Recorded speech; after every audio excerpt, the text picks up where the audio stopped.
প্রিয় মানুষটা প্রথম যেদিন গায়ে হাত তোলে, তো সেদিন তার দিকে শুধু ফ্যাল ফ্যাল করে তাকিয়েছিলাম।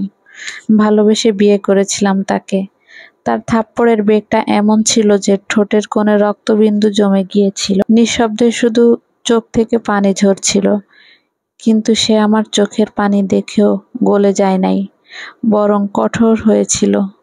বন্ধুদের সাথে যখন কথা হতো তখন বলতো, নারী জাতিকে খুব বেশি মাথায় তুলতে নেই, বেশি আলগা দরদ দেখাতেও নেই, পরের মাথায় চড়ে বসবে।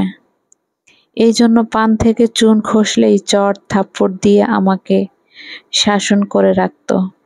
মাঝে মাঝে প্রতিবাদ করে একটু তর্ক বিতর্ক শুরু করতাম, তাতেও কোনো লাভ হতো না, বরং বিভিন্নভাবে হুমকি ধুমকি দিত, আর বাসা থেকে বাচ্চাসহ বের করে দেওয়ার ভয় দেখাতো।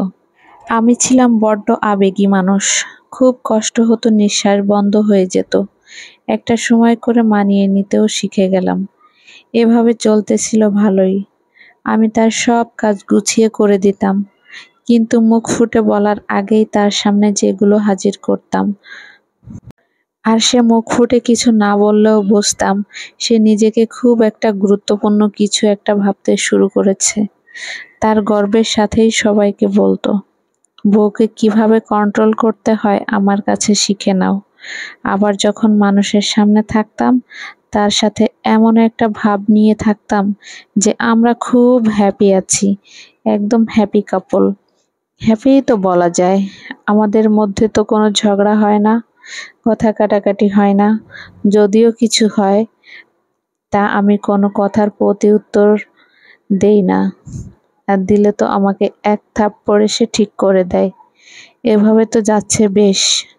এখন আমি আর আগের মতো হাসতে পারি না, আগের মতো আর ঝরঝর করে কাঁদতেও পারি না। আমার ভিতরে যে চঞ্চল ভাবটা ছিল সেটাও নেই। প্রয়োজন ছাড়া কারোর সাথে কথাও বলি না, কারোর জন্য আর কখনো আলগা আবেগও দেখাই না। আমার স্বামী আমাকে যেই কাজটাই বলে, বিনা বাক্যে তাকে সেটা আমি করে দেই। মাঝে মাঝে নিজেকে একটা রোবট মনে হয়। আমার হাসি মাখা মুখটা আমি নিজেই দেখতে ভুলে গিয়েছি, কারণ হাসি খুশি প্রাণ চঞ্চল থাকার জন্য তো কোনো কারণ খুঁজেই পাই না আমি। যদিও সন্তানের সঙ্গে অনেকটা ভালো সময় কাটানো যায়, তারপরও ভালো খাবার খাই, ভালো কাপড় পরি, তারপরও কেন খুশি থাকতে পারি না। একদিন রাতে তাহাজ্জুদের নামাজ পড়ে অঝোরে সেজদায় কাঁদতেছিলাম। আমি অনুভব করলাম কেউ একজন আমাকে দূর থেকে দেখছে। আমার স্বামী হয়তো আমাকে বিছানায় না পেয়ে আমাকে খুঁজতে এসেছিল।